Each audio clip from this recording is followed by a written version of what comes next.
కీర్తన 16వ కీర్తన 11వ చరణాన్ని చదువుకుందాం.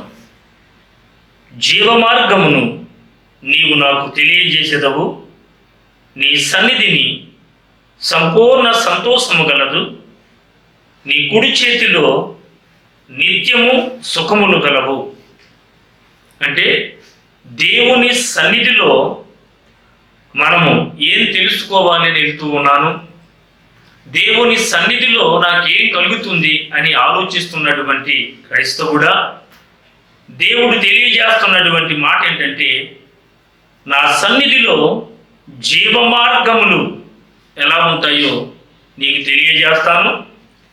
రెండవది, నా సన్నిధిన నీకు నీ కుటుంబానికి సంపూర్ణమైనటువంటి సంతోషమునిస్తాను.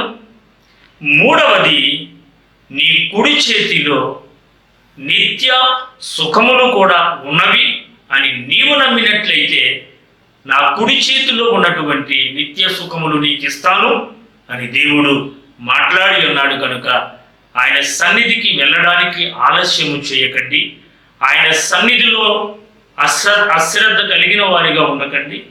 ఆయన సన్నిధిలో అనాలోచితమైన వారిగా ఉండవద్దని దైవ సేవకుడిగా నేను మిమ్మల్ని బ్రతిమాలుకుంటూ ఉన్నాను. దేవుడు తన పరిశుద్ధ వాక్యము మనందరి వినికుల్లో దీవించును గాక. ఆమేన్. అందరికీ వందనాలండి.